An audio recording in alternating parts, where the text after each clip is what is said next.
আজকে দ্বিতীয়বারের মতো যায় দেখি দুন্দুল গাছ থেকে কতগুলা দুন্দুল উঠাইতে পারি। তো অনেকগুলা বাইরে থেকে দেখছিলাম অনেকগুলা দুন্দুলি বড় হয়ে রয়েছে। তো দুন্দুল যদি পাই, দুন্দুল দিয়ে আজকে করাম একদম জাল জাল করে দুন্দুলের দারুণ মজার একটা ভর্তা। তখন যাই দেখি কয়টা পাই আগে। প্রথমে এইদিকে আইতেই দেখেন এই যে, আর ওই যে ভিতরে মাশাআল্লাহ এই যে ভিতরে আছে আরো মাশাআল্লাহ অনেকগুলা দুন্দুলি হয়েছে। এই দিকটার গাছগুলা ছাগলে অবশ্য খায়া ফেলাই দিছে। মানে এই দেশি দুন্দুলগুলা পাতার ভিতরে হয়, আর কালার যে সবুজ, যার কারণে কিন্তু বোঝা যায় না। অনেক সময় ভিতরে বাতি হয়ে থাকে কিন্তু দেখা যায় না, পরে বড় হইলে দেখা যায়। এই যে এই যে কত বড় হয়েছে দেখেন মাশাআল্লাহ। এই যে কত বড় হয়েছে দুন্দুলটা। আজকে দেখি যে কইরা পাই উড়াইলে। এই ভিতরে দুন্দুল হয়ে ওঠে।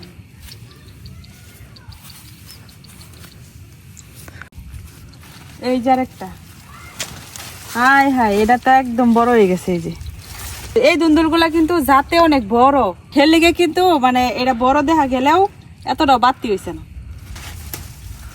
এই যে এখনো কিন্তু নরমই আছে। আরো দেখি খুঁজা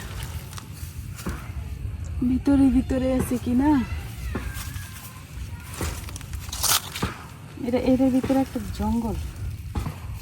এই যে আরেকটা, এটা একটু সাইজটা ছোট। আচ্ছা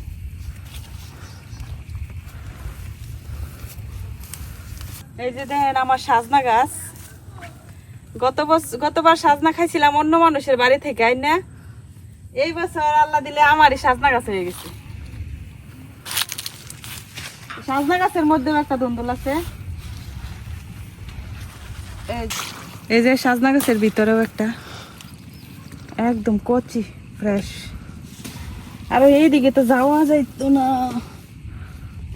আল্লাহ দিলে 1 বছরের ভিতরে আমার বাড়ির মধ্যে আমি অনেক গাছগাছালি লাগাই ফেলাইছি।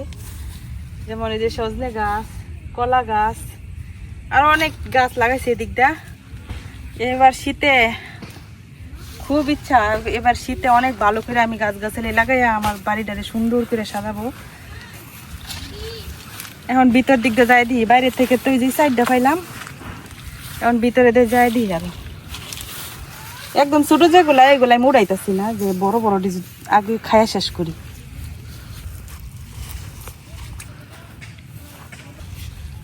এই যে আরেকটা, এরাও মাশাআল্লাহ অনেকটাই বড়।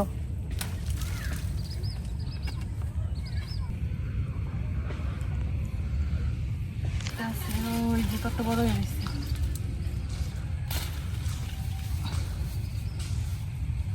মানে নিজের গাছে যদি অনেক শাকসবজি হয় আর তুলতে কিন্তু অনেক খুশি লাগে,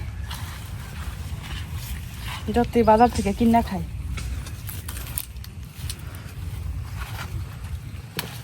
এই যে আরেকটা দেন, এক সাইতে কতগুলো হয়ে গেছে। এই যে এতগুলা ধুন্দুল পারছি, আর ঘরের পিছন সাইডেও অনেকগুলো মনে হয় আছে, কিন্তু আমি যাইতে সাহস পাইতেছি না, কারণ অনেক দুর্বা গাছের মধ্যে অনেক চিনাজুক আছে। তো এইখান থেকে এডি পাইছি, এডির থেকে আজকে একটা মজার ভর্তা বানাই একদম শুকনা মরিচ দিয়ে ঝাল ঝাল করে।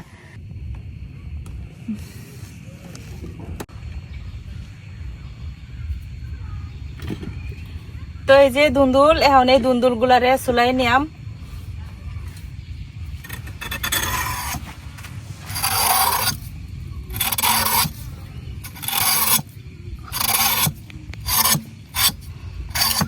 দুন্দুল গুলা এখনো কচি আছে, যার কারণে কিন্তু দাও দিয়ে এরকম টান দিতেই উপরে যে শক্ত খুসাটা এটা উঠে যেতেছে।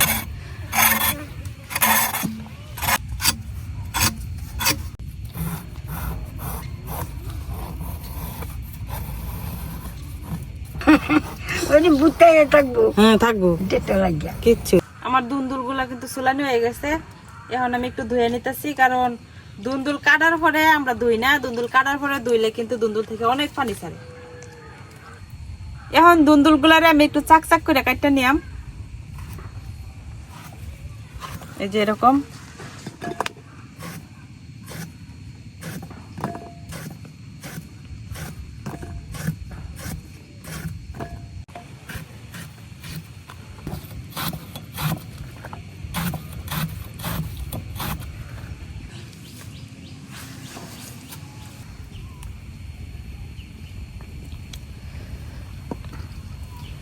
অল্প তেলে প্রথমে শুকনো মরিচ গুলা বাইচে নিলাম।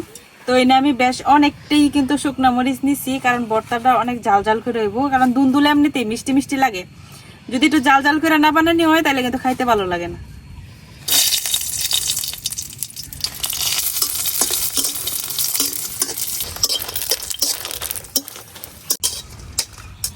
মরিচ গুলা কিন্তু ভাজা হয়ে গেছে।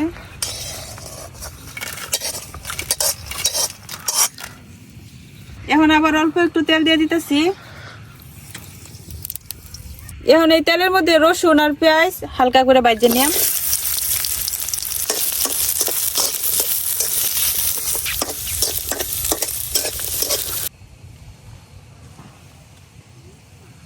আমার পেঁয়াজ আর রসুন গুলা কিন্তু ভাজা হয়ে গেছে। এখন এটি উঠাই নিতেছি।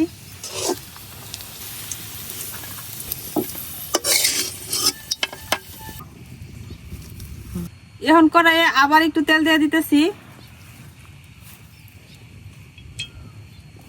এখন এই তেলের মধ্যে যে দুন্দুল গুলো আমি কাটতে রাখছি এগুলা দিয়ে দেব।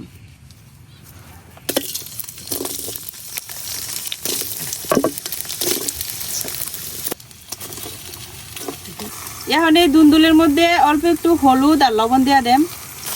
হলুদ গুঁড়া, লবণ। এখন এই দুন্দুল গুলা এই হালকা তেলের মধ্যে ভাজে নিয়ে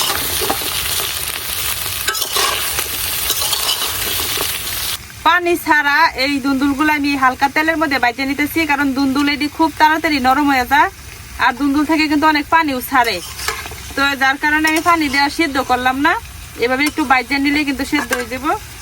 তখন লড়াই ছাড়াইয়া একটুকুনা ঢাকা দিতেছি যাতে খুব তাড়াতাড়ি সিদ্ধ হয়ে যায়।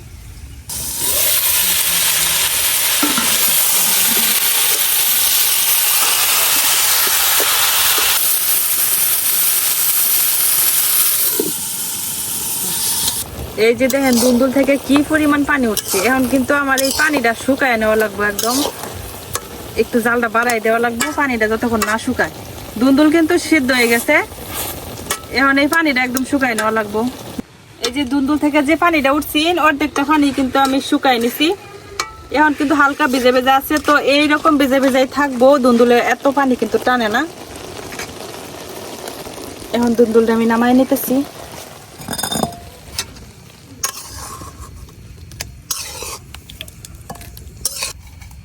তো সবকিছু রেডি, এখন ভর্তাটা মাখাই নিলাম। তো প্রথমে আমি শুকনো মরিচ গুলার মধ্যে একটু লবণ দিয়া মরিচটা আগে ভাঙে নিলাম। লবণ,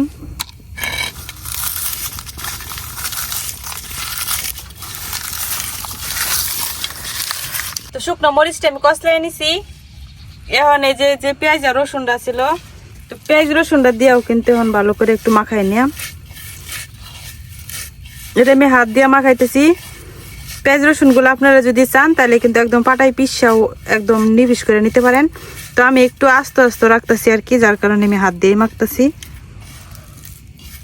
তো এই যে আমার মরিচ পেঁয়াজ রসুনটা মাখানি হয়ে গেছে।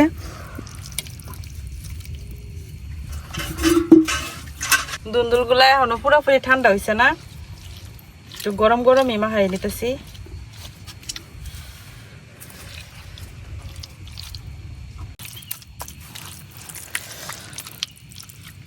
গরম গরম মাখানো যাইতেছে না। আমার ভর্তা কিন্তু রেডি।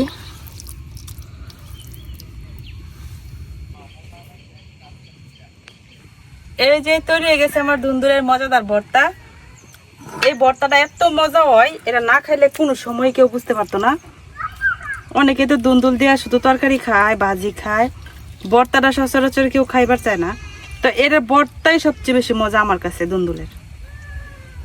তো এই হাঙ্কির মধ্যে ভর্তাটা বানাইছিলাম, এটার মধ্যে হলো বাটটি খাইতে বেশি মজা লাগবে, যার কারণে ভর্তাটা এখন আরেক বাটিতে নিলাম আর ভাত দিয়ে দিতেছি হাঙ্কির মধ্যে। মনে করেন এটা হলো যে পাটায় ভর্তা বানায় এখন পাটার মধ্যে ভাত ফুচা খাওয়ার যে স্বাদ এরকম হইব আর কি। দেখেন ভর্তাটা দেখে কতটা লোভনীয় লাগতেছে, এত মজা হয় এই ধুন্দুলের ভর্তা বলার মতো না।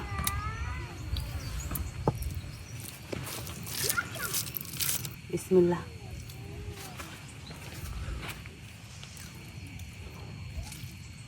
অমৃত। ধুন্দুলের ভর্তা আগে প্রায় সময় আম্মা বানাইতো, মানে গাছে যখন দেওয়া যেত যে একসাথে তো অনেকগুলো ধুন্দুল হয় না, একটা দুটো ধুন্দুল হইতো, তারপর কি করবো একটা দুটো ধুন্দুল দিয়ে তরকারি তো আর বেশি হইতো না, কারণ মানুষ বেশি বাড়ি। পরে এইরকম ঝাল করে ভর্তা বানাইতো আস্তে আস্তে রসুন দিয়া। ওই সময় থেকে কিন্তু আমরা ধুন্দুলের ভর্তা প্রতি অভ্যস্ত, আর অনেক মজা লাগে আমার কাছেও। বিশেষ করে আমি হলো শুকনা শুকনা ভাত মানে তেমন একটা খাইতে পছন্দ করি না। ধরেন যে শুকনা শুকনা জিনিস দেয়া ভাত খাইতে পারি না, আমার গলায় বাজে।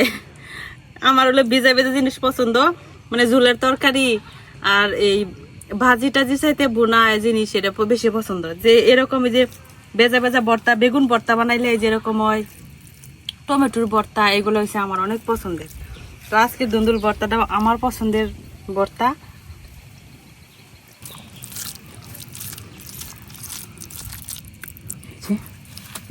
এই যে এরকম করে বাট্টা মাখায় মুখে দিলে আর কি লাগে।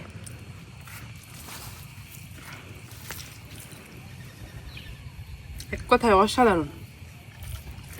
অবশ্যই আমার কথা মানে একবার এভাবে ধুন্দুলে ভর্তা বানায় খাই দেখবেন, তারপরে আমার কমেন্টে জানাবেন যে আমি কি ভুল বলছি কিনা।